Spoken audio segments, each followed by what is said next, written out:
ನಮಸ್ಕಾರ ಸ್ನೇಹಿತರೆ, welcome to Subbu spot to fight series. ಇವತ್ತು ನಾವು ಈಕ್ವಿಟಿ ಮ್ಯೂಚುವಲ್ ಫಂಡ್ಸ್ ಬಗ್ಗೆ ಮಾತಾಡೋಣ.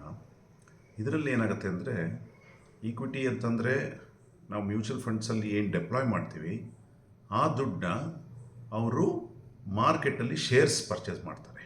ಅಂದರೆ ಅದು ರಿಲಯನ್ಸ್ ಇರ್ಬೋದು, ಅಥವಾ TCS ಇರ್ಬೋದು, ಅಥವಾ ಇನ್ಫೋಸಿಸ್ ಇರ್ಬೋದು. ಈ ಥರ ಕಂಪ್ನಿ ಶೇರ್ಸ್ ಬೈ ಮಾಡೋದು, ದಟ್ ಈಸ್ ಕಾಲ್ಡ್ ಈಕ್ವಿಟಿ. ಈ ಈಕ್ವಿಟಿಲಿ ಏನಾಗುತ್ತೆ ಅಂದರೆ, ಇಟ್ ಈಸ್ ಡಿವೈಡೆಡ್ ಇಂಟು 3. ಒಂದು large cap, mid cap and small cap ಅಂತ.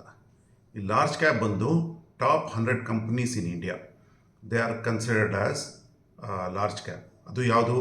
Based on the market capitalisation. So mid cap ಬಂದು 100 to 250 ಏನಿದೆ ಅದೆಲ್ಲ ಮಿಡ್ ಕ್ಯಾಪಿಗೆ ಬರುತ್ತೆ. 250 ಆ್ಯಂಡ್ ಎಬೋವ್ ಬರೋದೆಲ್ಲ ಸ್ಮಾಲ್ ಕ್ಯಾಪಿಗೆ ಬರುತ್ತೆ. ಸೊ ನಾವು ನಮಗೆ ಲಾರ್ಜ್ ಕ್ಯಾಪಲ್ಲೇ ಬೇಕು ಅಂತಂದರೆ ನಾವು ಈಕ್ವಿಟಿ ಮ್ಯೂಚುವಲ್ ಫಂಡ್ ಲಾರ್ಜ್ ಕ್ಯಾಪ್ನ ಸೆಲೆಕ್ಟ್ ಮಾಡ್ಬೋದು, ಅಥವಾ ನಮ್ಗೆ ಮಿಡ್ ಕ್ಯಾಪ್ ಬೇಕು ಅಂದರೆ ಮಿಡ್ ಕ್ಯಾಪ್ ಫಂಡ್ಸ್ನ ತೊಗೊಬೋದು, ಇಲ್ಲ ಸ್ಮಾಲ್ ಅಂದರೆ ಸ್ಮಾಲ್ ತೊಗೊಬೋದು. ಕೆಲವು ಮ್ಯೂಚುವಲ್ ಫಂಡ್ಸಲ್ಲಿ ಮಲ್ಟಿ ಕ್ಯಾಪ್ ಅಂತಲೂ ಆಫರ್ ಮಾಡ್ತಾರೆ. ಅದರಲ್ಲಿ ಏನು ಮಾಡ್ತಾರೆ ಅಂದರೆ, ನಾವು ಡೆಪ್ಲಾಯ್ ಮಾಡೋ ದುಡ್ಡನ್ನ ಒಂದಷ್ಟು ಲಾರ್ಜ್ಗೆ, ಒಂದಷ್ಟು ಮಿಡ್ಡು ಮತ್ತು ಒಂದಷ್ಟು ಸ್ಮಾಲ್ಗೂ ಅವ್ರು ಮೂವ್ ಮಾಡ್ತಾರೆ. ಅದರಿಂದ ನಮಗೆ ಆ ಬೆನಿಫಿಟ್ಟು ಸಿಗುತ್ತೆ. ಇದರಲ್ಲಿ ಏನಾಗುತ್ತೆ ಅಂದರೆ, ಲಾರ್ಜ್ ಕ್ಯಾಪಲ್ಲಿ ಫ್ಲಕ್ಚುಯೇಷನ್ ಭಾಳ ಕಮ್ಮಿ ಇರುತ್ತೆ. ಅಂದರೆ ಅದು ಮಾರ್ಕೆಟ್ ಚೆನ್ನಾಗಾದಾಗ್ಲೂ ತುಂಬ ಮೇಲಕ್ಕೆ ಹೋಗೋದಿಲ್ಲ, ಅಥವಾ ಮಾರ್ಕೆಟ್ ಬಿದ್ದಾಗ್ಲೂ ಅಂದರೆ ದಟ್ಸ್ ಕಾಲ್ಡ್ ಬೇರ್ ಮಾರ್ಕೆಟ್ ಟೈಮ್ಲೂ ತುಂಬ ಬೀಳೋದಿಲ್ಲ. ಬಟ್ ಮಿಡ್ಡಲ್ಲಿ ಏನಾಗುತ್ತೆ ಅಂದರೆ, ಅದು ಸ್ವಲ್ಪ ಜಾಸ್ತಿನೂ ಹೋಗ್ಬೋದು, ಸ್ವಲ್ಪ ಕಮ್ಮಿ ಹೋಗ್ಬೋದು. ಬಟ್ ನಾವು ಸ್ಮಾಲ್ ಕ್ಯಾಪ್ ತೊಗೊಂಡಾಗ, ಸ್ಮಾಲ್ ಕ್ಯಾಪಲ್ಲಿ ಇಟ್ ಈಸ್ ಟೂ ವಾಲಟೈಲ್. ಅಂದರೆ ತುಂಬ ಮೇಲಕ್ಕೆ ಹೋಗ್ಬೋದು, ಅಥವಾ ತುಂಬ ಕೆಳಗಡೆಗೂ ಬೀಳ್ಬೋದು. ಕೆಲವು ಕಂಪ್ನೀಸ್ ಕ್ಲೋಸ್ ಆಗ್ಬೋದು, ಕೆಲವು ಕಂಪ್ನೀಸು ಅದು ತುಂಬ ಡೆವಲಪ್ ಆಗಿ it can move from small to mid cap ಆಗ್ಬೋದು, ಅಥವಾ few companies can move from mid cap to large cap also. So ಆ ರೀತಿ ಇದೆ. ಆದ್ದರಿಂದ ನಾವು ನಮ್ಮ ರಿಸ್ಕ್ ಅಪಿಟೇಟ್ ಮೇಲೆ ನಾವು ಲಾರ್ಜ್ ತೊಗೊಬೇಕಾ, ಅಥವಾ ಸ್ಮಾಲ್ ತೊಗೊಬೇಕಾ, ಅಥವಾ ಮಿಡ್ ತೊಗೊಬೇಕಾ ಅನ್ನೋದು ನಾವು ನೋಡಬೇಕಾಗತ್ತೆ. ಬಟ್ ಇದರಲ್ಲಿ ಏನಾಯಿತು ಅಂತಂದರೆ, ಈಗ ನಾವು ಮುಂಚೆ ಬಿಫೋರ್ 2013 ನಾವೇನೇ ಮ್ಯೂಚುವಲ್ ಫಂಡ್ ತೊಗೊಬೇಕು ಅಂತಂದಾಗ we had to go through distributor. So distributor ಕೆಲಸ ಏನಿರೋದು, ನಮ್ಮ ಹತ್ರ ಅಪ್ಲಿಕೇಶನ್ ಇಸ್ಕೊಂಡು ಅದನ್ನು ಅವರು ಪ್ರೋಸೆಸ್ ಮಾಡ್ತಾಯಿದ್ರು ಆ ಪರ್ಟಿಕ್ಯುಲರ್ ಮ್ಯೂಚುವಲ್ ಫಂಡ್ AMC ಜೊತೆ. ಅಂದರೆ that could be HDFC, that could be Kotak, that could be Axis. ಈ ಥರದವ್ರ ಜೊತೆ ಅವರು ಮಾಡ್ತಾಯಿದ್ರು. ಆದ್ದರಿಂದ ನಾವು we had to pay certain amount to them, ಯಾರು ಡಿಸ್ಟ್ರಿಬ್ಯೂಟರ್ಗೆ. So that was called regular scheme ಅಂತ. ನಾವು ರೆಗ್ಯುಲರ್ ಸ್ಕೀಮ್ ಸೆಲೆಕ್ಟ್ ಮಾಡಿದ ತಕ್ಷಣ ಏನಾಯಿತು ಅಂದರೆ, the mutual fund company will pay some amount to distributor also, but end of the day that's our money.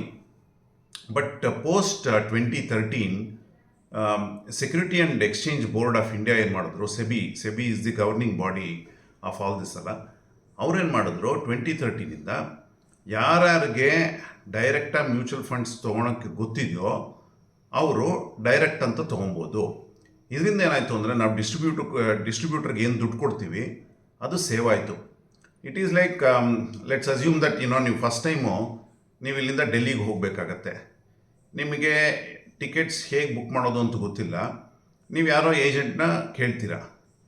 Agent ಏನು ಮಾಡ್ತಾರೆ, ಅವರು ನಿಮ್ಗೆ ಹೆಲ್ಪ್ ಮಾಡ್ತಾರೆ ಟಿಕೆಟ್ ಬುಕ್ಕಿಂಗಿಗೆ. ಆಮೇಲೆ ಅವರು ಒಂದಿಷ್ಟು ಅಂತ ಕಮಿಷನ್ ತೊಗೊತಾರೆ. ಬಟ್ ನೀವು ಸೆಕೆಂಡ್ ಟೈಮ್ ನಿಮ್ಗೆ ಗೊತ್ತಾಗೋಗುತ್ತೆ, ಏನೂ ಇಲ್ಲ, ನಾನು ಆನ್ಲೈನ್ ಹೋಗಬೇಕು, ಆನ್ಲೈನ್ ಹೋಗಿ ನಾನು ಜಸ್ಟ್ ಟಿಕೆಟ್ ಪರ್ಚೇಸ್ ಮಾಡಬೇಕು, ನಂಗೆ ಗೊತ್ತು ನಾನು ಇಲ್ಲಿಂದ ಡೆಲ್ಲಿಗೆ ಹೆಂಗೆ ಹೋಗೋದು ಅಂತ. ಆವಾಗ ನೀವೇನು ಮಾಡ್ತೀರಾ, you cut down on commission. ಇಲ್ಲೂ ಅದೇ ಥರ ಮ್ಯೂಚುವಲ್ ಫಂಡಲ್ಲಿ ಡೈರೆಕ್ಟ್ ಅಂತಿರುತ್ತೆ ಮತ್ತು ರೆಗ್ಯುಲರ್ ಅಂತಿರುತ್ತೆ. ರೆಗ್ಯುಲರ್ ಅಂದರೆ ನೀವು ಅದನ್ನು ಯಾರೋ ಒಬ್ಬರು ಕಮಿಷನ್ ಕೊಡ್ತಿದ್ದೀರಾ ಅಂತ. ಡೈರೆಕ್ಟ್ ಅಂತಂದರೆ ವಿತೌಟ್ ಕಮಿಷನ್ ನೀವು ಮ್ಯೂಚುವಲ್ ಫಂಡ್ ತೊಗೊತಿದ್ದೀರಾ.